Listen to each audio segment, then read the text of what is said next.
So in this session, we are going to be going over some of the more, I don't want to say more advanced, but not the very basic. If you already know how to create a Google Classroom, then you're in the right session. If you already know how to post assignments and do all of that, then you're in the right session. If you don't know how to do either of those, you are more than welcome to still stay. This session will still be beneficial to you, but I would like to invite you to come to our Google Classroom for Rookies in order to learn all of that information. Okay, so with all of that being said, we're going to go ahead and we're going to get started because I have a whole lot of stuff to share with you. So inside of Google Classroom, and y'all don't judge how many classrooms I've got. Becky and Tara, I know. I'll join your all classrooms. But I'm doing a lot of PD sessions, so I do have a ton of classrooms in here. So when you're here, this is where all of your classrooms are. And if you've never been to Google Classroom before, it's classroom.google.com. Okay. Now I'm just going to go to one of my sessions, and I'm going to use the one that I created this morning. One of the neat tricks that is kind of new to me, it's new to Google Classroom, and I shared it this morning, and I'd love to share it with you all too. Whenever you're inside of a class, do you know how you always have your stream and you have every single thing that you post from your classwork to show up on this one page? And Hey, that, we do not see that screen. We see Add to Classroom Chrome extension Google screen. oh, thank you. I shared my wrong screen. Thank you. I'm sorry. Thank you all for letting me know because I would have just been talking on 90 words per minute. Sorry about that.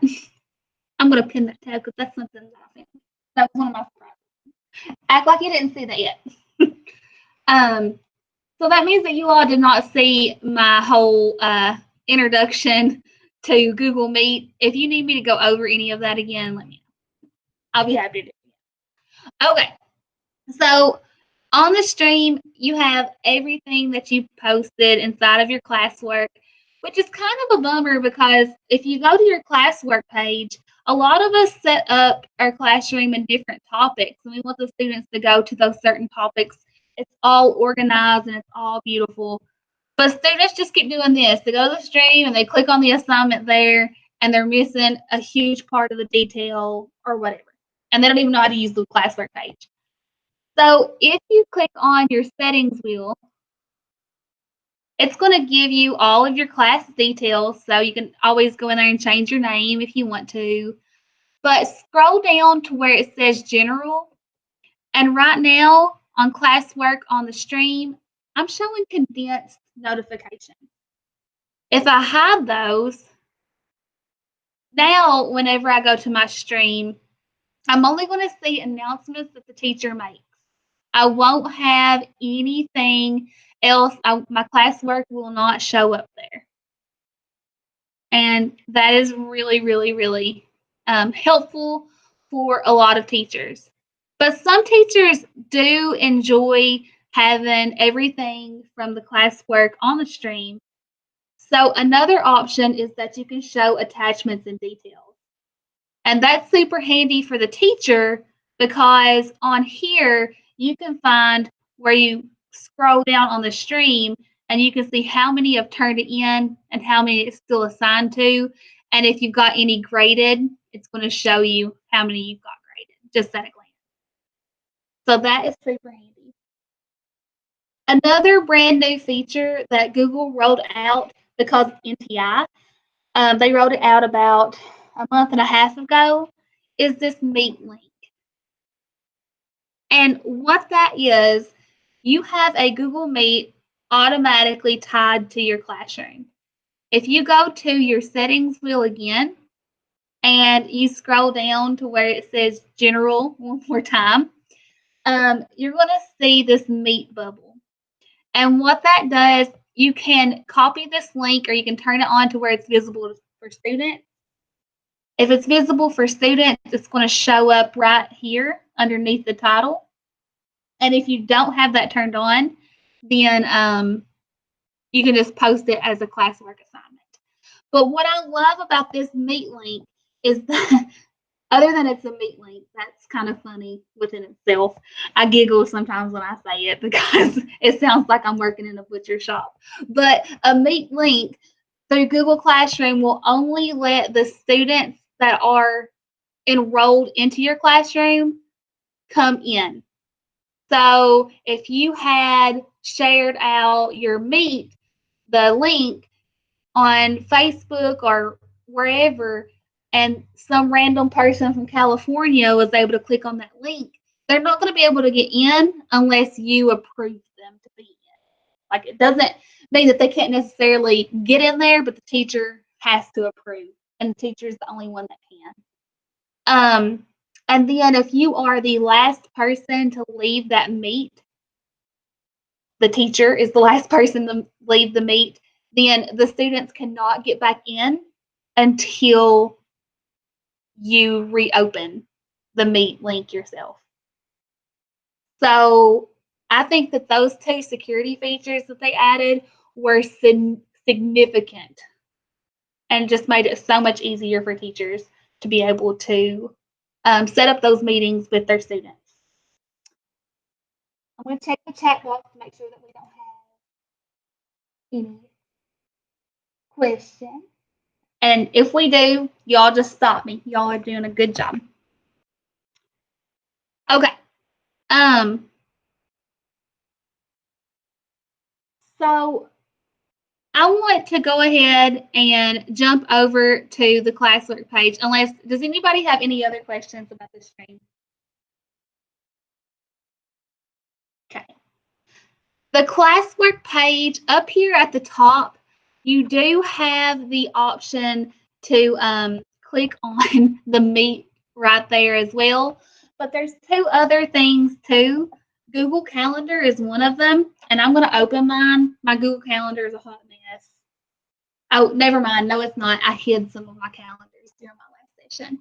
But if you give due dates to your assignments inside of Google Classroom, they're going to show up on your calendar, but they're also going to show up on the student's calendar. And let's say that you teach at a school where the students rotate, like they have you for science and someone else for math, maybe your middle school or high school or intermediate. Each different class is going to be a different color on here. So this class is blue. My next class might be pink, like that one. And the students can click on those assignments, and they're going to see a link that will take them directly to that Google Classroom work. And what that's helpful for, if we're on NTI and you have parents emailing you saying, hey, my son Jim is missing this many assignments, you can say, okay, this assignment's missing from the 4th, this assignment's missing from the 8th, and the parent can go with their child, look at the calendar, and click those links. So it kind of helps keep them organized. I also really like Google Calendar for a reflection opportunity. So like you could have students go to their calendar, click on that assignment, and click the pencil. And down here where there's the text box, they could always go in and add their student reflection right there. So they could have notes and just self-reflect. I do that a lot for my job, and it just kind of helps me to be able to put my links and everything all together. The class drive folder, if you click that, it's the students have that too, and every single thing that they do within your Google Classroom is going to be put in that class folder. So if students are having a hard time finding something, then they can click that and it'll take them directly there. Another thing about the classwork page is that you can move your topics or your assignments just by clicking and dragging. So if you have an assignment that you've posted and you wanted another one to be on top, you can do that. And then one more thing about the classwork page is if you don't know how to set up topics, so like if you go into create and then assignment, and you are creating this assignment, over here is where a topic is. So you click where it says no topic, and you can add it to a topic that you've already created, or you can create a topic. And that will help your Google Classroom stream be nice and tidy. And if students click on one of these tabs over here, it's only going to show them the things for that specific section or unit or topic. I know that for elementary teachers, it might not be as useful for you to set yours up as resources, classwork, quizzes, and homework. You might want to have a topic that's week 1, or you might want to call it June 8th through June 12th. And then you can just post your assignments directly under that. If you pre-create topics before you add assignments to them, which is totally fine, students will not be able to see that topic until you add an assignment to it. So that is one super handy feature. And then if you do decide to do weeks, like let's say that August rolls around and coronavirus is still here, or for some reason we have to do a hybrid style of teaching, or we have to do all online, you can share specific links to assignments and topics. So let's say that I want to share a link with my parents, with my families, for this whole entire topic. I can go to my classwork, click the 3 dots beside of that topic, and copy that link. I could send it by Remind or Dojo or Infinite Campus or however I get links to parents and students. And when they click on that link, it's going to take them just to that classroom topic. The same thing works just for single assignment.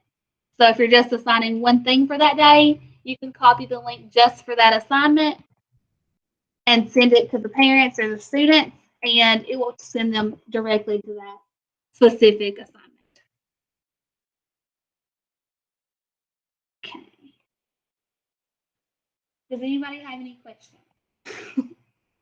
It's always hard whenever you don't do sessions face to face because you can't see a lot of like facial features to see if anybody's confused or if you're going too fast. I have a question. This is Debbie Willett. Hey, So how are you, Stella?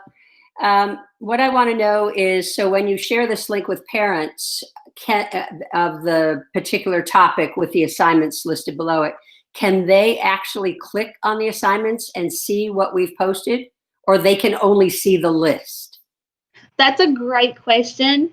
And they will not be able to see the actual classroom. So what I recommend for parents to do during that situation is to download the Google Classroom app and have their child sign in. And that way, if they ever click on a link from you, they'll be able to see that classroom. Okay, thank you. You're very welcome. That was a good question, and I was just going to rattle on without answering that because I would have had some confused parents. And speaking of parents, I am going to offer them another Google Classroom for parents and a Google Classroom for students. It's all going to be digital. It's going to be closer to school starting back in August because I tried to do one in May and the turnout was really low, but I completely understand because It was the end of the school year, and everybody was tired. I totally get it. Okay. Really, really good question. So that is You have not another out there. question over there on the No. side.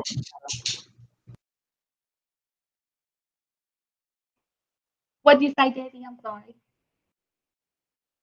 Megan just sent in a question on the Oh. in the My chat. No wonder I couldn't see it. My scroll bar was pushed all the way to the top.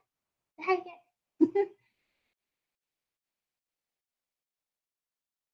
Yes, absolutely, Megan. And I'm going to share with you how to do that right now. So if you do want to preload an assignment, let's say I want to preload something in June 8th through June 12th, I'm going to go in and I can click whichever one. This time I'm going to click assignment. Then I'm going to give my assignment a name. And if you do not number your assignments inside of Google Classroom, I highly recommend it. There's two reasons why. Reason number one, if you have a kid that was absent from your traditional classroom and you're trying to tell them, like you're trying to remember what you named the assignment inside of Google Classroom, if you don't tell them the exact thing, then you know they go all to pieces. So you can just say, okay, it was assignment number 12. You missed it. And then also you can put these numbers inside of Google Classroom and your parents let them know, like, hey, if you see a number, it's a Google Classroom assignment. If a kid's missing something and it's got a number on it, you can look in Google Classroom. So it really helps with communication a whole lot. I found that out. And I did that a lot whenever I was in the classroom. It really made things easier. Okay, so going back to Megan's question, I've got an assignment here. I'm going to click add. I'm going to add something from my Google Drive. Okay, and I want this one to be make a copy for each student. If you didn't know that was an option, Google Classroom will make a copy for every single student inside of your classroom. If you have 150 students, it's going to make 150 different copies. And it will automatically put the name of the student on each copy for you. That's pretty handy. Okay, so I'm going to go ahead. I'm going to assign it to that topic that I don't want students to see yet. Instead of clicking assign, I'm going to click beside of that little down arrow, and I'm going to click schedule. I'm going to make it show up tomorrow at noon. Schedule. Now, even though I've got something scheduled for my students to see, they will not see it and they will not see that topic until that assignment has been uploaded automatically, like all the way. Megan, did that answer your question?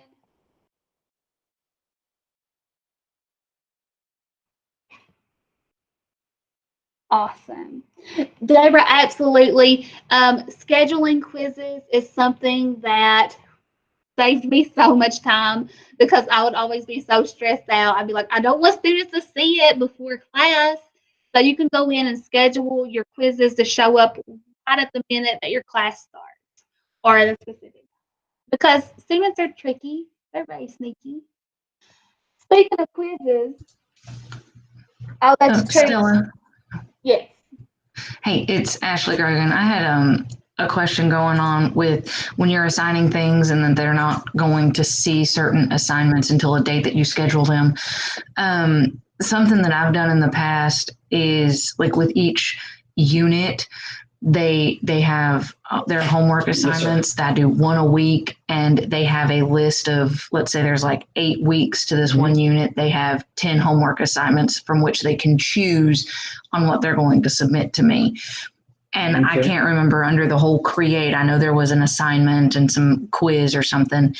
Is there a way of just making a page that's maybe it's material there? Yeah. That just has a list of these are your assignment choices. And then right next to me.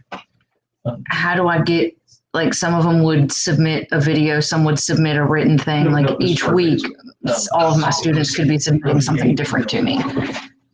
Does that make sense? Like, how would that work on an assignment if I don't have an attachment for them? Absolutely. And so there's two ways. Way number one, you can create a material, type out the list it is that you want them to pick from, and then directly underneath that, you can make an assignment and you don't have to attach anything to the assignment. Way number two, which I think would be easier for you, is for you to make your choice board or whatever you want to call it.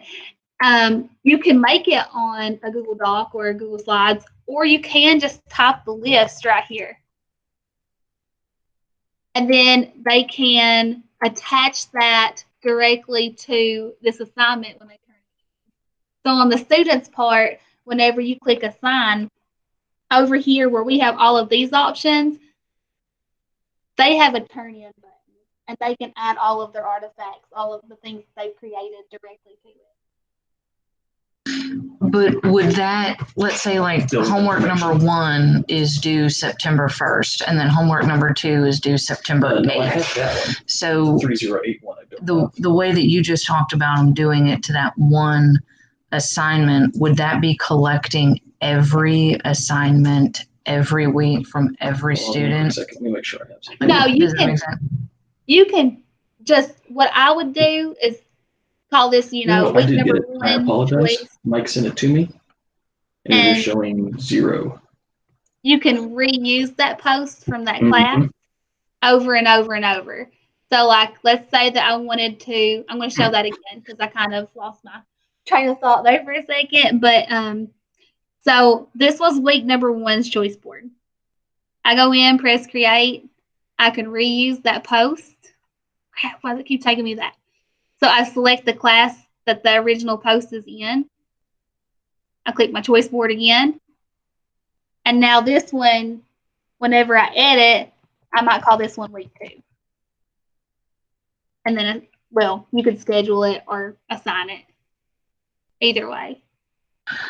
Okay, and I got 2 more questions, but they should be really, really quick answers. Is there a way of turning off an assignment? Like after the due date, they get 2 days to turn it in late, and then I want to hide the assignment from them and it doesn't show up anymore. So you can delete the assignment. But would that delete any of their work attached to it? It shouldn't, but I've never deleted an assignment before. I don't think that there's a way to turn off submissions.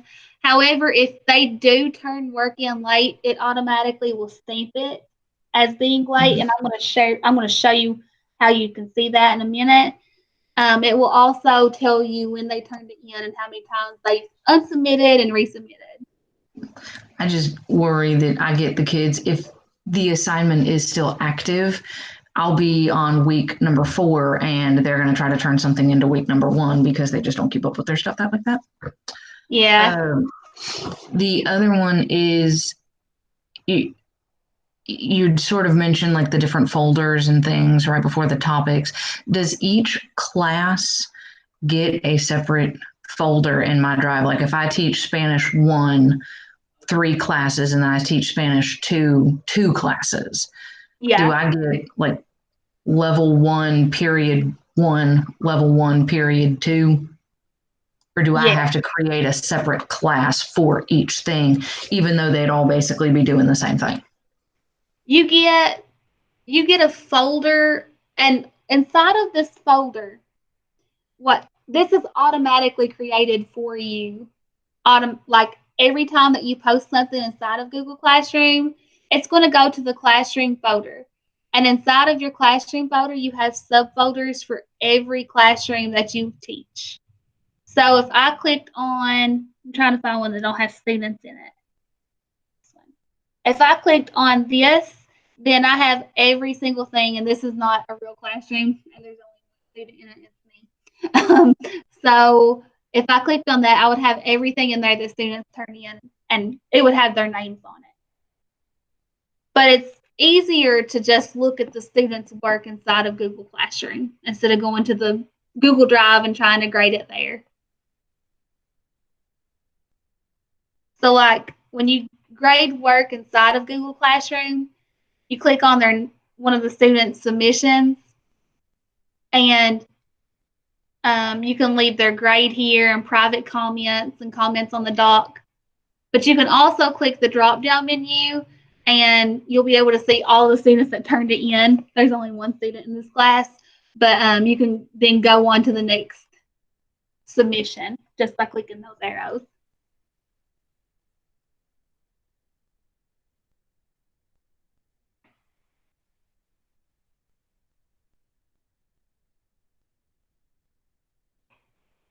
Did that answer your questions, Ashley? Yes, I'm still mostly trying to work through some of the organization and ideas on it in the folders compared to what I'd had experience with before. 563 through 42. I'm going to share with you the video the recording from today, from earlier, and you might find some helpful information in that about the organization of Google Classroom a little bit. I'll check it out. Thank you. All right, no worries. Good question. Okay. And I have a little experience with this, and I think maybe one of your questions was about like having multiple classes that are doing the same thing. I always create a separate classroom for each of my periods, like even if they're doing the exact same thing. And then you can assign the same assignment to all of your classes, to 2 out of the 3, to even just one of them. But then that way, when you go to grade it, it's organized by class period instead of just everybody all mixed in together. Things I have to, That is precisely what I was looking And for. then I will just- and I've I'll done contact Blackboard, my Schoology, person It's at Learning, DHLE, and and I'll get back I to you. can, there's always that option of copy to, and you get to choose Right. which class, which folder, all that kinds of stuff. So that's what I was So that's sort of going cut out. for. Thank Is you. that all right? It's great when you do an assignment. Yeah, you can choose which classes you want to assign it to, but I think it's better to have like 5 different classes in classroom. So that way it's organized for you. Absolutely. And I completely misunderstood my whole answer. I'm sorry. I whoosh, right over my head. Thank you, Megan. So Ashley, whenever you create an assignment, yeah, have a different classroom for each class that you teach. So like if you have first, second, third, and fourth periods, make a first, second, third, and fourth classroom. It's just going to keep it easier for you when you break things down alphabetically. And then when you create assignments, let's say that I have multiple classes that I want assignment number 7 to go into.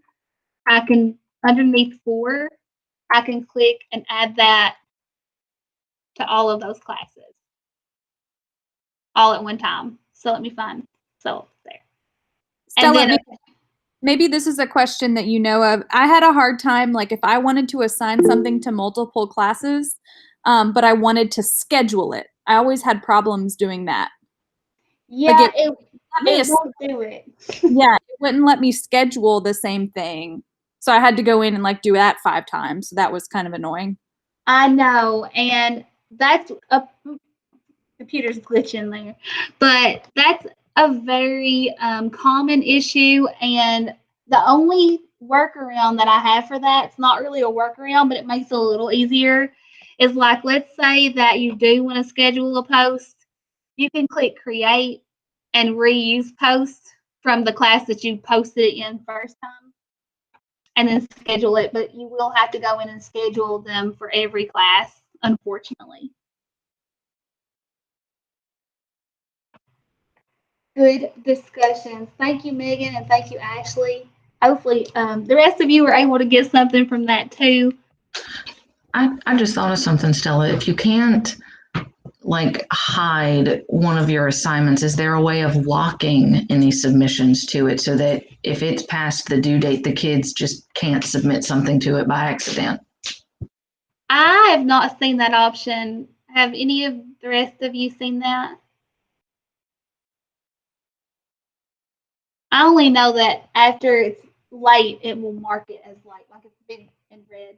So for my workaround, in my syllabus, I always put like my window was up to 7 days late, like, and it would lose so many points. And after that, I just wouldn't accept it. So even if students did turn it in, I would I would tell them, I'm like, it's in my syllabus. I'm sorry. That's just not something I'm going to accept. It's too late. No, I was thinking like they go in to try and turn in the next week's assignment, but Right. and they do the right work, they just submit it to the wrong date. And at that point, I'm like, I'm just not seeing it. And I would hate that a kid gets a 0 on something that they did, they just turned it into the wrong thing. And that's where being able to lock it or unpublish it without it completely deleting was always beneficial. Yeah, I don't think that that's an option inside of Google Classroom yet. There is Not a way. that- Isn't there a way to lock a form like Yeah, don't accept it past the due date, but maybe not? A Google form you can, but not a specific assignment.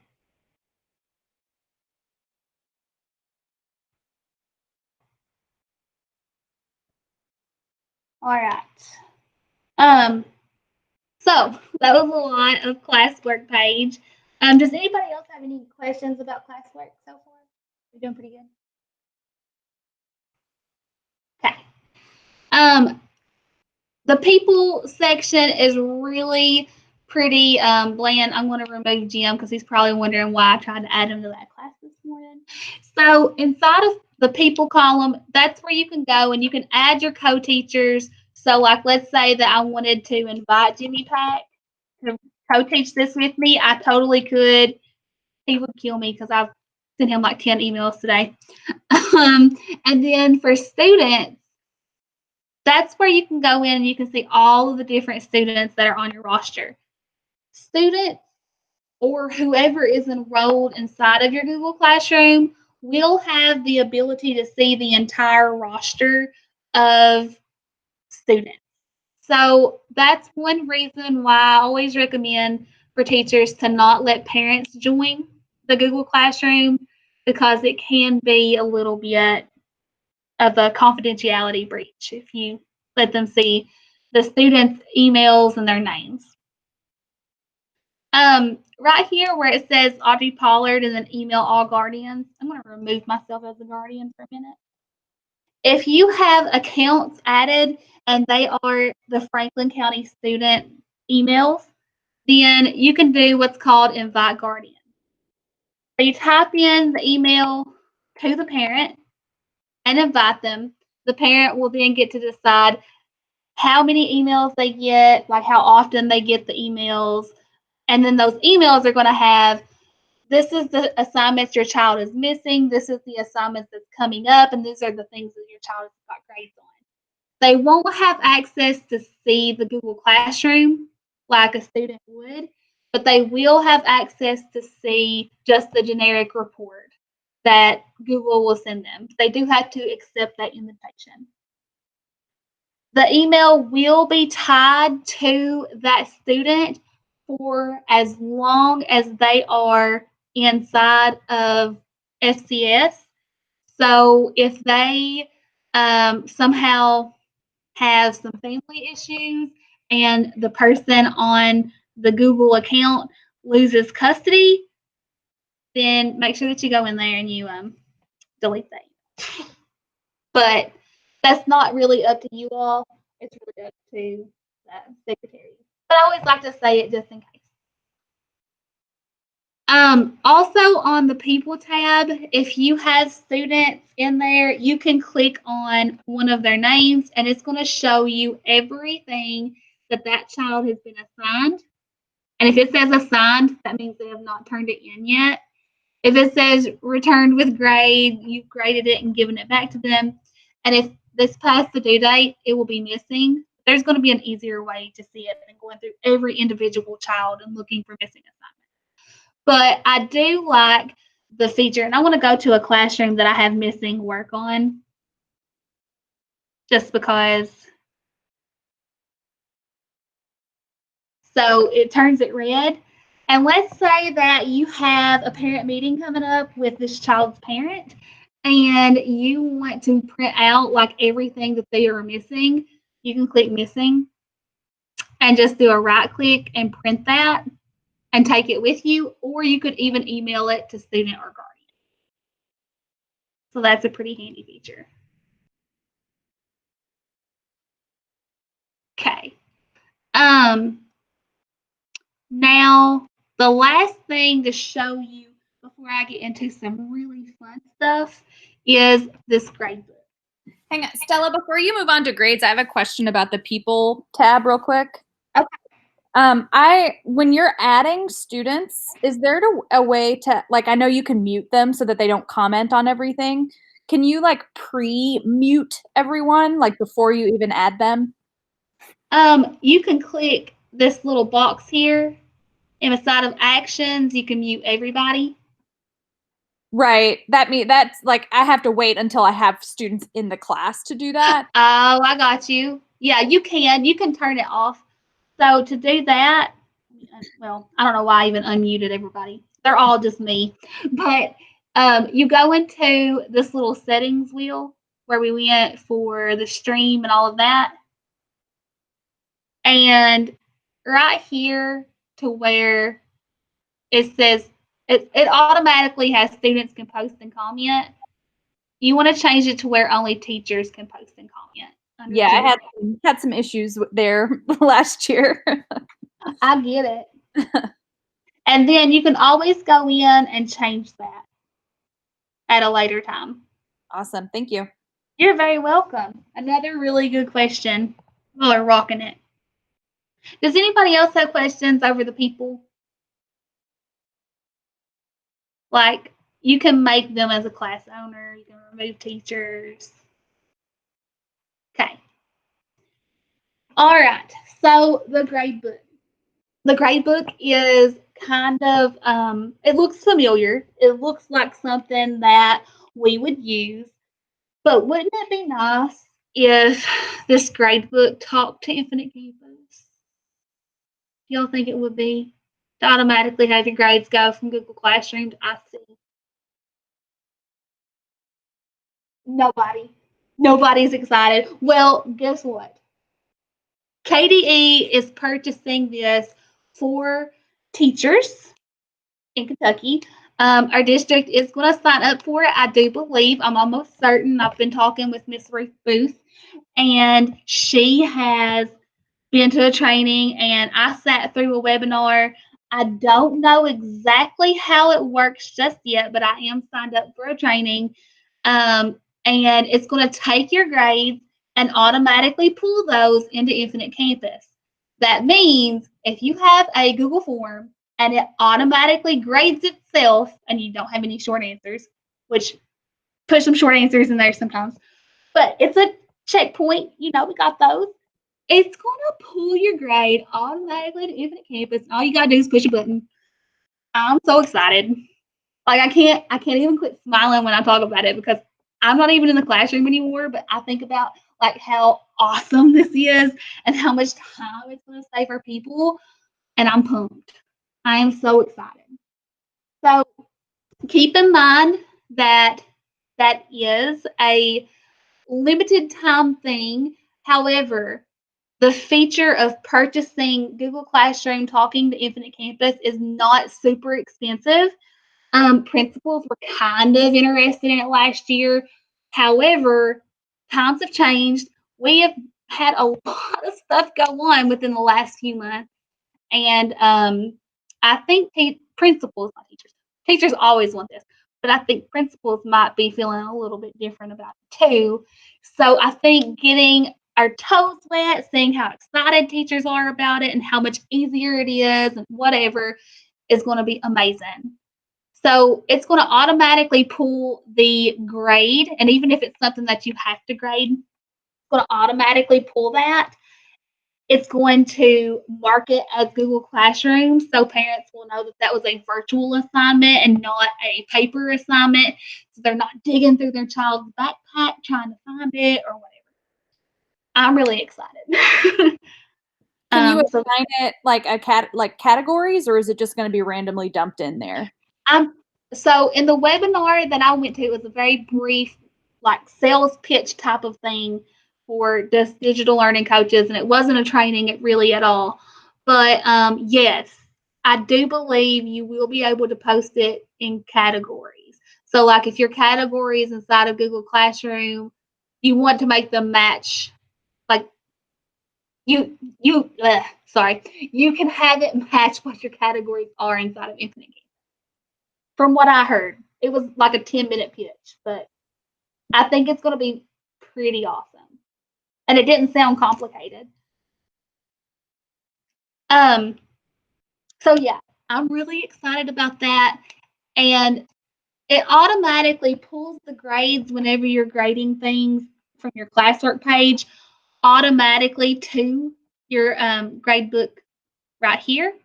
And it will give you a class average. So if you have everything graded or if it's a quiz, it's going to automatically give you an average, which I don't know about you, but sometimes I like to post those averages on the board and then look at some students that I knew could have done better and be like, this was our class average, just to kind of see them be like, oh,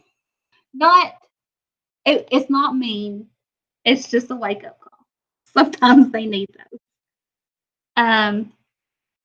Yeah. So that's super handy. And of course, if the students are missing things, you can scroll through and see who's missing what. You can click on the title and it's going to take you to that specific assignment and you'll be able to see that. And then if you have something that's graded, you can click the 3 dots beside of it and you can view submission. So, yeah. That's a great book. There's not a whole lot to tell you other than that, but I'm really excited about it. Does anybody have any questions about the grade book or anything to add? Okay. All right. I have just a couple more little things to show you, and then I need to give you all the sign-in sheet and my anonymous feedback form. There's a couple of things that I'm not going to be able to get to in this session, but I am going to make the Google Classroom for Legends. Lost my train of thought. For the Legends one that I did last week, available for on demand, and you can watch it and get an hour of PD if you want to know how to use Rubric. But one thing that I found right before this session started was an extension. And do you know how sometimes inside of Google Classroom, you really, really, really just need a search bar? You need it to find a specific assignment. Maybe that's just me. But there is an extension. It's called Search Bar for Classroom. That's not it. This is it. I'm going to share it in the chat window if you're interested. So you can download that. Students can download it. I just got to get it approved for kiddos. And it puts a search bar right underneath your share bar, and you can search for a specific assignment. I don't have a whole lot to search for, but like I only got one thing. But let's say that it was the program. If I search for that, it's going to find exactly whatever I'm looking for. I've not signed into it yet, but that's just because I just found it. So like if you have a ton of assignments and students are looking for assignment number 5, they could type number 5 in here and find it. I'm kind of excited. Okay. I had another extension to share with you, and I'm just going to tell you what it does instead of show you because I want to make sure that you have enough time to fill out the forms, and I don't want to keep you past the allotted time of this meeting. So the second link that I shared is called Alice Keeler's Classroom Split, and what it does is just simply lets the students split their screen into 2. So like on half of their screen, they can have the document that they're working on or slides or form or whatever. And then in the other side, they have their assignments page to where they can see the directions. So yeah, I thought that would be super cool. Okay. So I've given you a lot of information. Do you all have any questions for me or anything that we really didn't get to dig deeply into during this session? Anything? Unanswered questions? Unanswered complaints? Concerns?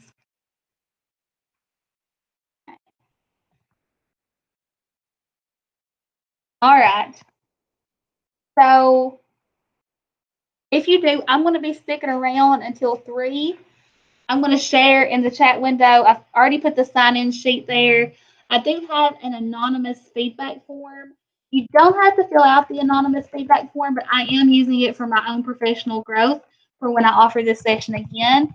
I'm trying to figure out like what I need to change and add. So after you fill out the form, if you don't have any questions for me, you are free to go, and I will make sure that CJ gets your 1 hour of PD turned like accredited to your account. Just make sure you click on that sign-in sheet so I don't forget who all was here.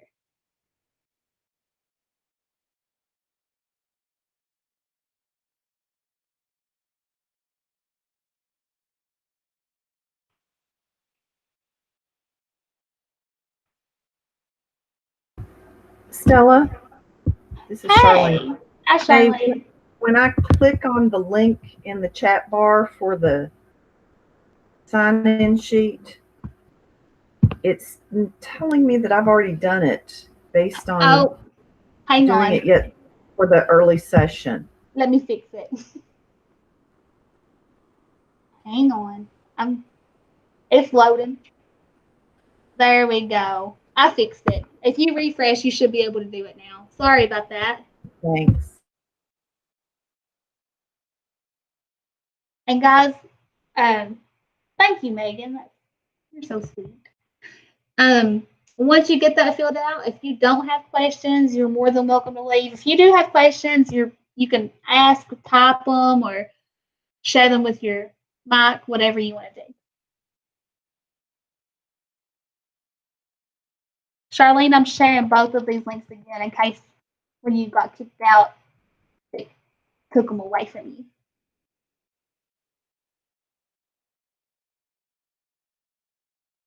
Also, if you all are interested in the video from this morning's session or doing the rookie PD, if you have additional questions about like setting up your classroom or anything like that, July 17th is the next Google Meet for that topic.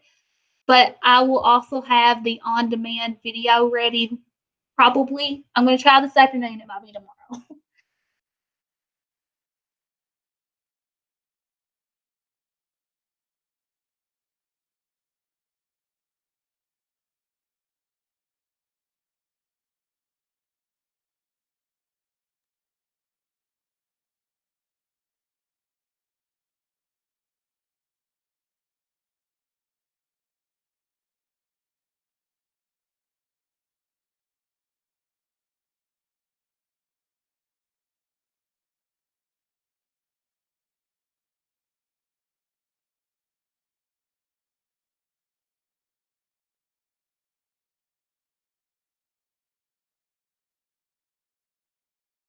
Thank you, Wendy. And Wendy's probably already gone. Never mind. Thanks, Ghost Wendy. Thank you, Riley.